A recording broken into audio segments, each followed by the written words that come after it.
Proverbs, Ecclesiastes, and so Ecclesiastes chapter 8, and so we want to go verse by verse or book, chapter by chapter in the books of the Bible, and so we want you to open your Bibles and see with us as we learn from Solomon this morning. And so, wisdom. It's a good thing, right? It's something that we often desire. Everybody wants it. It's a compliment, right? If somebody says to you, "Hey, that was wise of you. That was very wise of you," right? That's a compliment. We think, "Oh, how about me?" Right? It's just wisdom is a good thing, right? It's something that honestly I think that there's this longing in our hearts for wisdom. There was in Eve's heart. We'll get there in a minute. There's this longing in our heart for wisdom. And I think it's because this is what I think to be true. That we want and desire wisdom because we want something to go right in a broken world. And to make a wise decision is to make the right decision, right? And so we want something right to go wrong in a broken world. Because we recognize the sinfulness and the brokenness of this world. So we want something to go right in it. And if we can make the right decision in it, then we could be wise. Then things could be, in some sense, even on a small sense, maybe right. But what is it? What is wisdom? Do I have an idea? Siri, what is wisdom? Here's what I found. Okay. I thought she was going to tell us. So wisdom, she says, is the act of using knowledge or experience and understanding or common sense and insight. This is wisdom. But is wisdom more than that? Is wisdom more than common sense? Is wisdom more than knowing, hey, I'm about to change a poopy diaper, I better have the wipes close? Right? Is wisdom more than that? That's common sense. For a dad of two little ones, it is, anyway.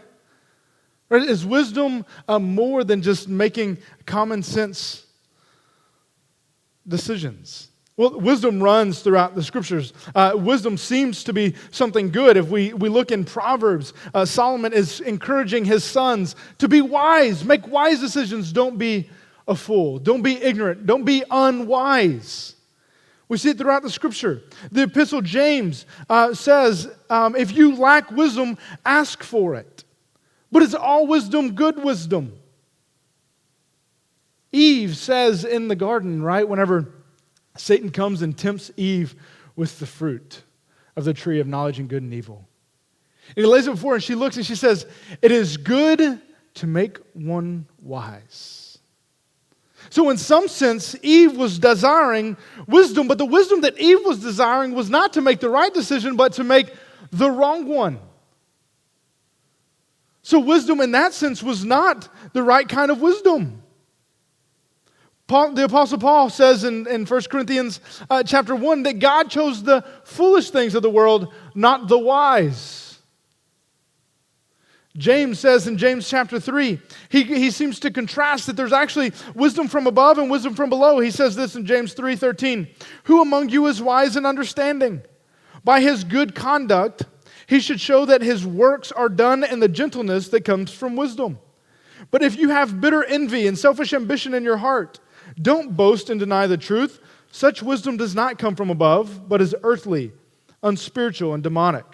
For where there is selfish ambition, there is disorder and every evil practice. But the wisdom from above is first pure, then peace-loving, gentle, compliant, full of mercy, good fruits, unwavering without pretense. And the fruit of righteousness is sown in the peace of those who cultivate peace. So James seems to suggest that there's wisdom from below and there's wisdom from above. Right? That in Solomon, in this chapter, what I think Solomon's going to lay before us is asking us, he begins with a rhetorical question, who is the wise person? But Solomon's going to lay before us that in this broken world, when there's broken situations in life, when you're under someone else's authority, when things don't go the way you want them to go, how do you respond wisely? Right, so how do we respond wisely? How do we have wisdom in light of things that are sort of out of our control? And so look with me right? In chapter 8, verses 1, he says, "Who is like the wise person? And who knows the interpretation of a matter? A person's wisdom brightens his face, and the sternness of his face is changed." Right, so Solomon recognizes right here off the beginning, he asks the question, a rhetorical question, that who is like the wise person and who knows the interpretation of a matter? And we would probably, if you just read that and I was to ask you that question, you would answer, no one. No one. It's a trick question. Who is wise? No one's wise enough, right? But doesn't seem where Solomon goes here. Solomon says a person's wisdom brightens his face. And the sternness of his face is changed. That Solomon says wisdom is good. The wisdom changes your countenance. Listen, the wisdom takes your frown and turns it upside down. Right? The wisdom is a good thing. That it changes the countenance on your face. It literally changes your facial expressions. That's what he's saying. I think what Solomon may be tapping into here for us is this. The wisdom is actually a perspective. Wisdom is actually having the right perspective, the right outlook, in spite of whatever it is. And he's going to lay out some circumstances for us here in a minute. It's having the right perspective. For instance, we live in a broken world, right? We sometimes adulting is hard. I think us millennials came up with a new word, right? Adulting, #adulting. Right. Adulting is hard. Going through life sometimes is hard. Parenting is hard. It is. And so when things get hard, having the right perspective changes everything. We often want to be on the mountaintops. We often want to have the view from the mountaintop. But it is the view from the valley that we often get to see the grandeur and the beauty of the mountains. Right? It matters about your perspective. So listen, if you're in the valley this morning, if you walked in here in the valley this morning, your life seems to be crumbling around you, you seem to be sort of in a place you can't get out of, that you've turned and you've tried to climb up the side of the mountain, but you weren't able to do it. And so you're in this valley in this season. Here's what I encourage you this morning. Look up. Look up, because it may be from your perspective that you're able to see the beauty of things around you, where if you were sitting on the mountaintop, you wouldn't be able to. But it's only from the base of the mountain that we're able to see its grandeur, right? So perspective matters. And I think this is what Solomon's laying before us. Did you realize that every morning when you wake up, you will determine whether or not you'll have a good day? Every morning when you wake up, you will determine whether or not you're going to have a good day. You're going to determine the perspective on what you have for that day. So if you wake up on the wrong side of the bed, that's you determining, you know what, this is not going the way that I want it to. It's already starting off on the wrong path. But you can wake up in the morning and you can think, okay, in spite of what goes wrong today, today's a good day. I had one of these days recently. It was when we were having our men's retreat. I'm not sure whose idea it was to have a men's retreat in the beginning of February when it was 24 degrees outside. But it was about 24 degrees outside, literally. And so the temperature was probably, or the wind chill was probably somewhere around, 0. And so that morning, I had been up late that night and was making a hospital visit late one night. And because I was on the way to the hospital, I grabbed a coffee, right? Grab a coffee and you go out, and I was going to be up late, so I get home late, and I have half a cup of coffee sitting in the console of the truck, and get up early that morning, and I'm running some errands. And I go and get another cup of coffee from the same gas station. I think it's the same guy working there that morning. Okay. So then I go to my truck, and I get the old cup of coffee out, and I'm going to throw it away, and I'm putting the new cup of coffee in, and when I do, and I pick it up, I bump it, and I spill it. And the coffee just goes everywhere. It doesn't get on me, but it goes everywhere. And so here I am standing in 0-degree weather cleaning up coffee.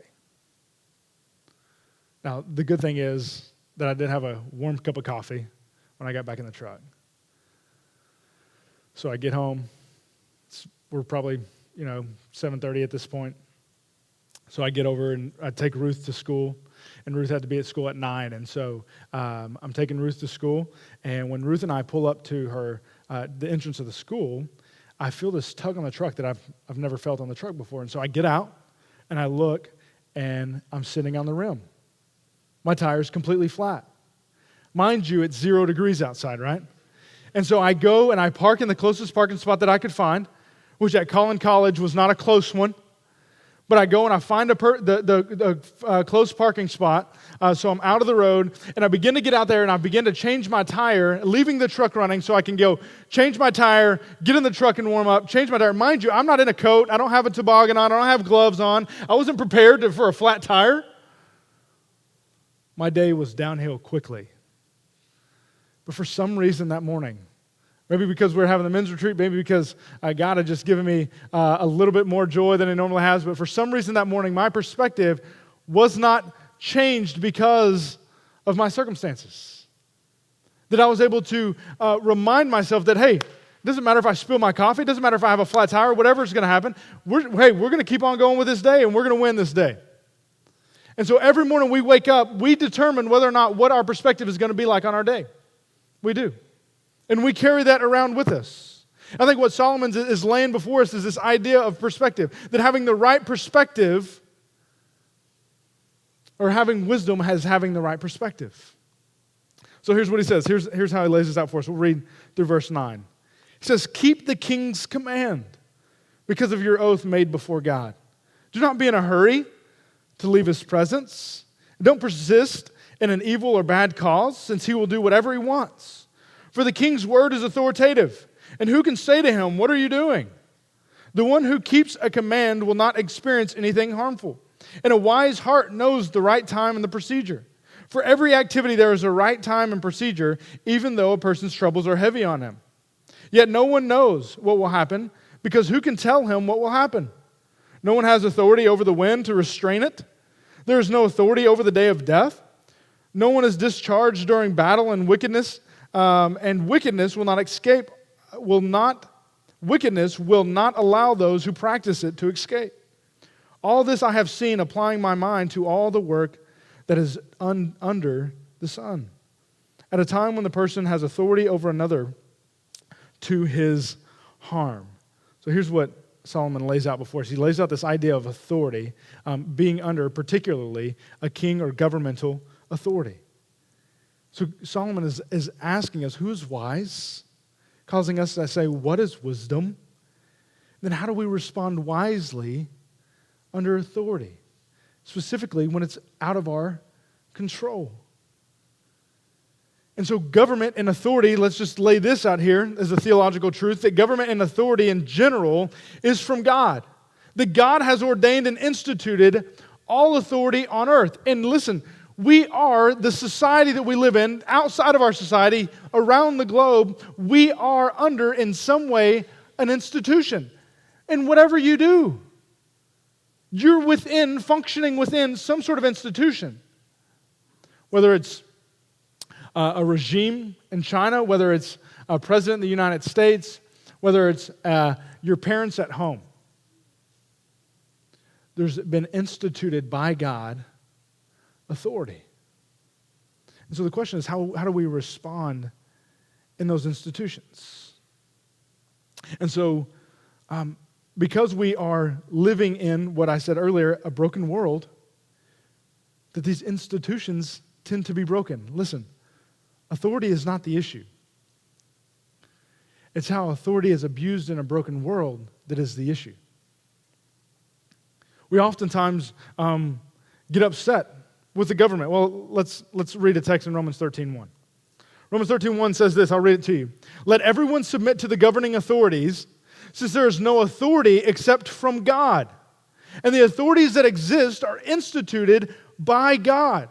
So then, the one who resists the authority is opposing God's command, and those who oppose it will bring judgment on themselves. Like every authority is instituted and established by God. So yes, in some sense, what that means is that God placed Donald Trump to be the president of the United States. In some sense. But also in some sense, it would have been the exact same if it was Hillary Clinton. So God ordains governments the way that he wants them to be, and kingdoms the way he wants them to be. And listen, if I was passionate about politics, I'd get into politics. We're not going to spend a lot of time on it this morning. But I think there's one thing that's very important, that we oftentimes, the issues that we have against politics or the issues that we have against government are actually places where the church has lacked. So we think about things like, we want the government to quit giving out handouts, or we want the government to give out more handouts, whatever your view is.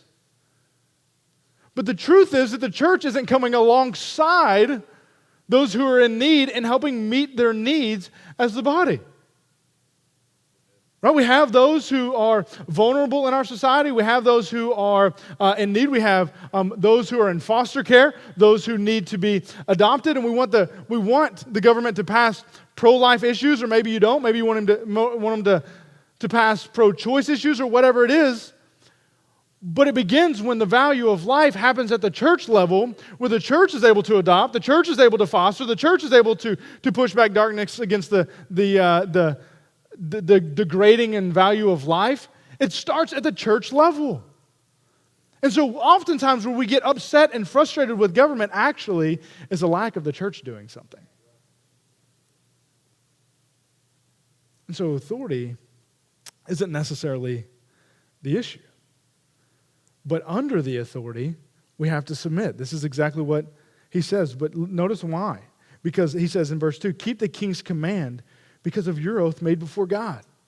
Like we honor God by responding wisely to governmental authority. But not just governmental authority. You are honoring God when you respond wisely to your boss at work. You're honoring God when you obey your parents. That we honor God when we respect those who God has placed over us, even in the church. That God has placed these people in authority. Again, the issue is not authority. The issue is how it is abused. Notice what he goes on here and he says that no one has authority over the wind. Right? These are things that are out of our control. And there's no authority over the day of death. That no one is discharged from battle. I stopped there for a moment. Like, why would you throw that in there? What does it mean that no one is discharged from battle? Here it is. If you're a soldier, if you're in the military, and you're in a battle, you're under somebody else's authority. You're under somebody else's orders. And in that moment, maybe the most difficult trial of your life, it's not a moment where you can flee authority.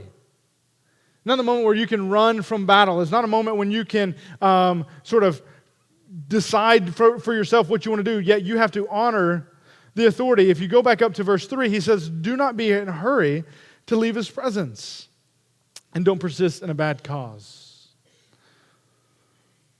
So don't be in a hurry to leave his presence. If you know the Hebrew culture, then when you go before a king's presence and a king says something, if you just run out of there upset, that's not going to be good for you.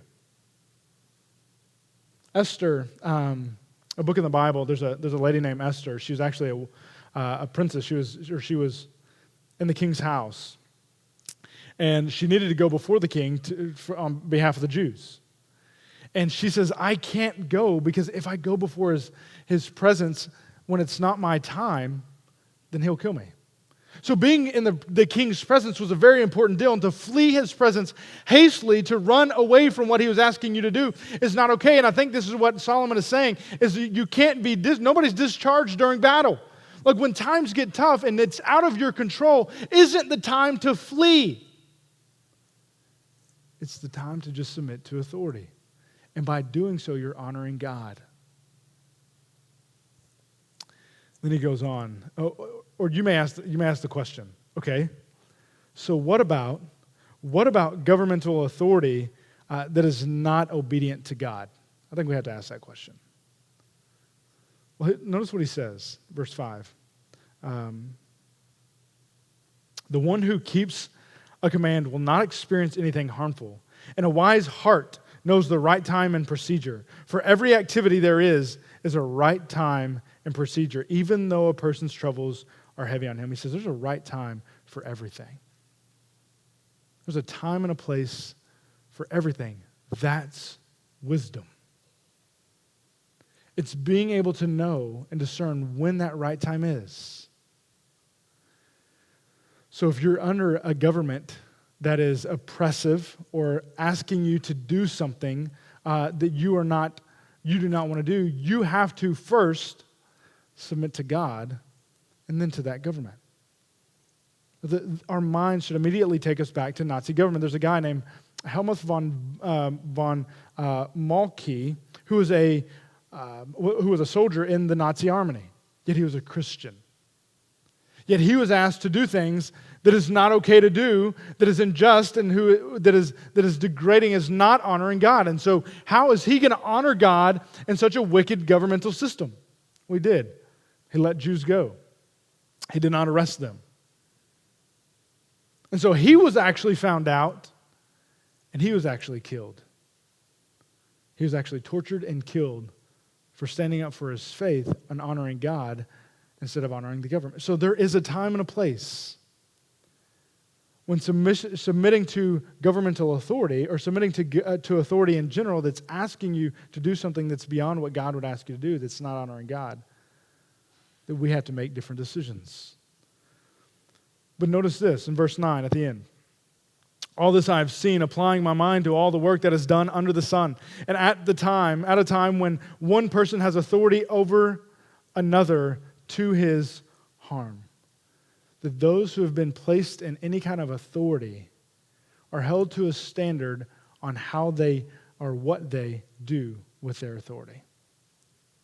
If we abuse power, if we strong arm, if we take advantage of people, then there will be a time when that person will stand before God and answer for how he used his authority. Listen, even Trump will bow his knee to the King of Jesus, or to the King of Kings and Lord of Lords, Jesus.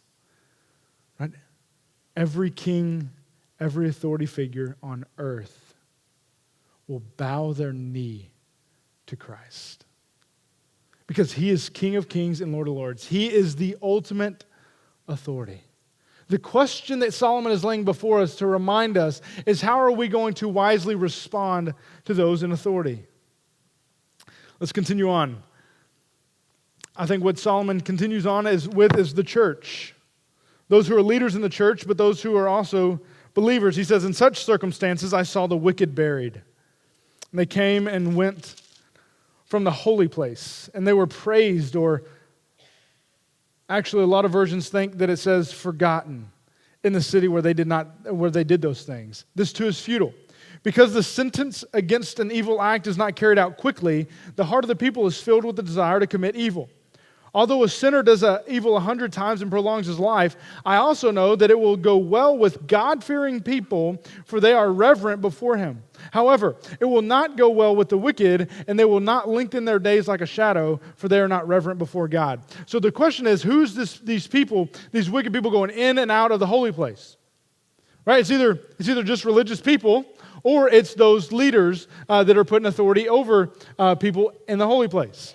So it's one of the two things. Martin Luther, the reformer, thinks that it's the religious leaders. Either way, I think the point is the same.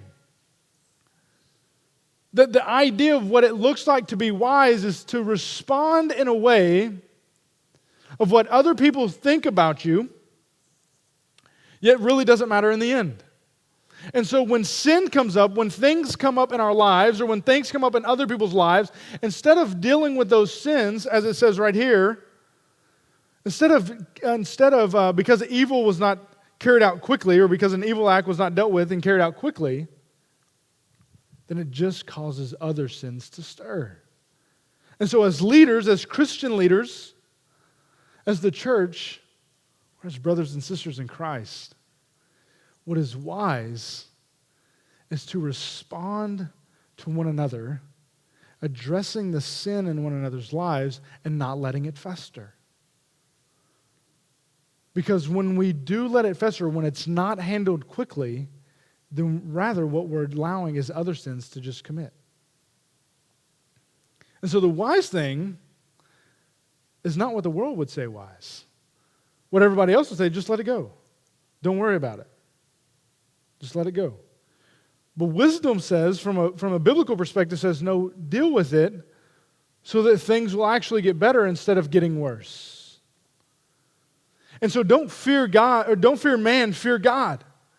Because I also know that it will go well with the God-fearing people, for they are reverent before Him. This idea of being reverent before God, the idea of being in God's presence.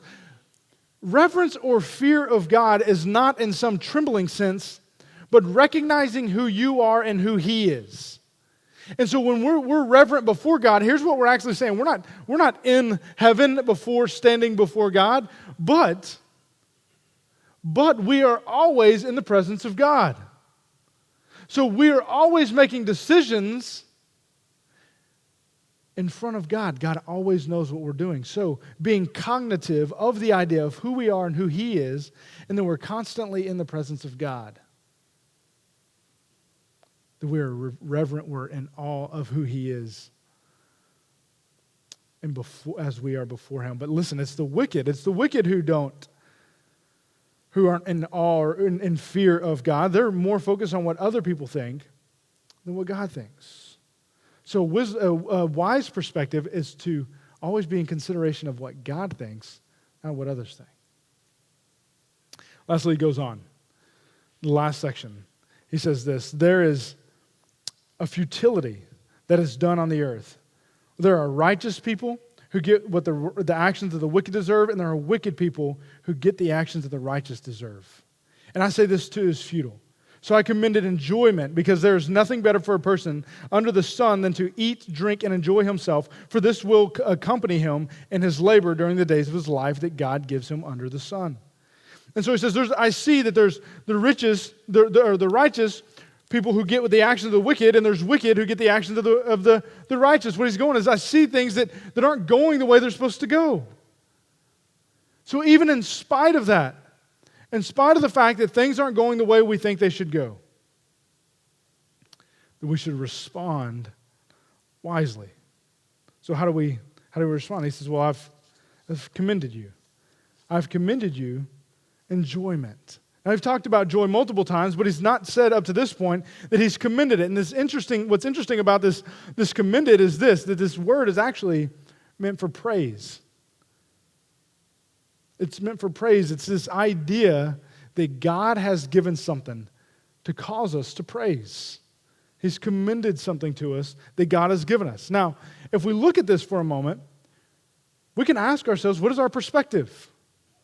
Because he says, look, things aren't the way they should be. The righteous get the wicked get what the righteous deserve. What we think we should get in life we don't get in life. What we don't think they should get, they get. The person who's rude at work, stabs us in the back, treats people poorly, they're the ones who get the raise. And so things don't go the way we want them to go. But in spite of that, I want you to enjoy life. Now, our perspective could be this: eat, drink, be merry, for tomorrow we die. Right? That's often the phrase, eat, drink, and be merry, for tomorrow we die. There's nothing else. Let's just finish life off by eating, drinking, and being merry. Or our perspective can be eat, drink, and be merry, for the best is yet to come. For the best is yet to come. What is our perspective? If we recognize that things are God-given, if we recognize that God has given us goodness, He's given us enjoyment, He's given us things to enjoy on this life, things that should actually direct our praise to Him, that in spite of things not going the way we want them to go, we can still be content by giving God praise. We can still enjoy the things of life in spite of them not going the way we want them to go. So when we get up in the morning, this idea of perspective of getting up in the morning, things may not go the way you want them to go. yet we can be content, right? Enjoyment, true joy, is not temporary satisfaction or happiness. True joy is having deep contentment in spite of the circumstance. So when he says, I've commended you enjoyment, I've commended you what God has given you in life to enjoy it. So when things aren't the way they should go, enjoy the things you have. Enjoy the things you do have.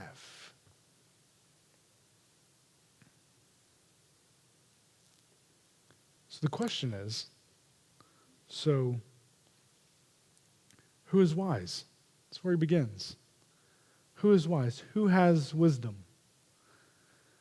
Solomon ends this chapter by saying, I have applied my mind to know wisdom and to figure it out, but I can't.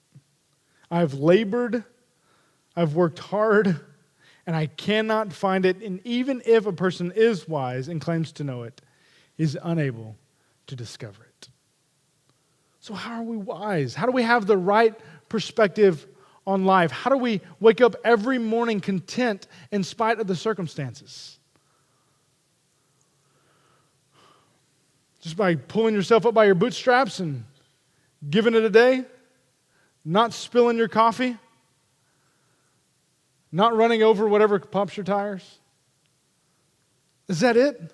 Is it something that we can do, or is it something that we can rest in?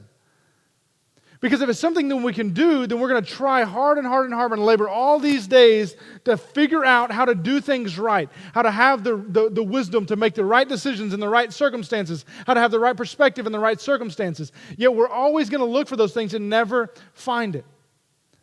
Paul seems to know exactly what that wisdom is. And here's what Paul says in 1 Corinthians 1:24. It says this, that Christ is the power of God and the wisdom of God. That it is Jesus who is the wisdom of God. 1 Corinthians 1:30. It is from him that you are in Christ Jesus, who became wisdom from God for us. So in order for us to have the right perspective, he goes on, and we're going to talk about it in a minute. In order for us to have the right perspective, in order for us to be content in even the hardest circumstances of life, and even when things aren't going the way we think, when there's somebody in authority over us that we don't want to submit to their authority, and all of those things, we can remain wise because we can be content in Christ. That's what Paul's saying. But notice what he says on the end of 1 Corinthians 1:30. He says that Jesus, who became wisdom from God for us, our righteousness, sanctification, and redemption. Our righteousness, our sanctification, and redemption. Notice this. So when we try to do things on our own, when we try to figure it out, when we try to pull ourselves up by our bootstraps, when we try to be righteous enough to make the right decisions enough times, to be wise on our own, we can't. And Jesus is our right. He is our righteousness. But notice, it doesn't end there. And oftentimes, I think where we get in the Christian life is we rest in the fact that Jesus is our righteousness, that we can't do it on our own, yet throughout our sanctification, we constantly try to do it on our own. And so he doesn't say that Jesus is just our righteousness. He says, no, that Jesus as the wisdom of God for us is our righteousness, but also our sanctification. So the Christian life, the period between now and glory, between now and heaven, as we're being sanctified, becoming more Christ-like, it is us relying on the wisdom of God, who is Jesus. This is and redemption. And redemption. The ultimate price that is paid. The ultimate price, the thing that is being redeemed, that Jesus has redeemed our past, present, and future for us. So here's the truth this morning, that there's some of you trying to make really wise decisions in life. Right? You want to be financially wise, marry the right person, be wise. Right? Raise your kids the right way, be wise. Whatever these wise decisions you're trying to make in life, one of those decisions are eventually going to fail. You've probably already realized it. And so we have to trust in the wisdom of God, which is beyond us, trust in the wisdom of God, because what we think is wise is not necessarily wise. Well, let's take financial wisdom for a second.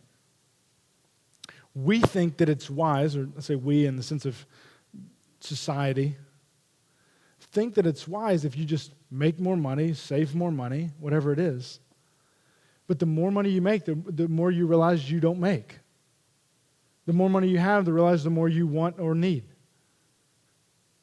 And so it's this idea of wisdom, this financial wisdom is actually that I want more and more and more. When godly financial wisdom says, no, the more I have, the more I give. The more I have, the more is God's. God's using me as a vessel. So this idea of wisdom is not always what we think. This is why Paul says that in 1 Corinthians 1 that God chose the foolish things of the world, not the wise. He chose the foolish things of the world to shame the things of chose the foolish things to shame the things that are wise. Or because it's that we are not wise. That we need His wisdom, and that is Jesus. So quit trying to do it on your own in your own wisdom and trust in Him. So some of you this morning, whether you're a Christian or not Christian, if you're not a Christian, you're clearly trying to do it on your own. If you're a Christian, stop trying to do it on your own. Knowing that His wisdom is for our sanctification. And so as an unbeliever this morning, you're thinking, okay, so what does that look like for me if I'm not a Christian? Resting and trusting in who He is and what He's done for you. We all, like Eve, desire to be wise. And we'll try to find our wisdom in all of these things, but we'll never find it until we find it in Jesus. So we follow Him. We give Him our lives. Give Him our life. Say, I'm all yours. I'm all in.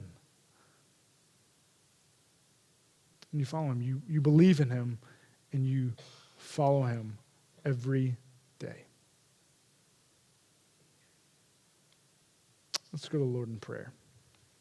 I want you to ask yourselves here for a moment. Just give us a little silence, but ask yourselves for a moment, like what does wisdom look like in your life?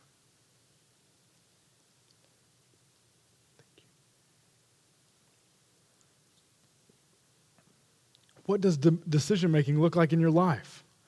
From what perspective do you wake up with every morning?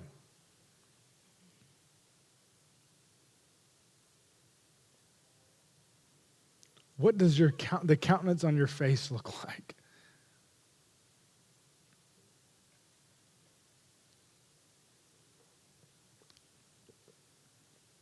If you're an unbeliever this morning, would this be the morning that you trust in Christ? This would be the morning that you throw in the white flag and say, or the white towel and say, I'm done. I just want to follow Jesus and trust in Jesus with my life.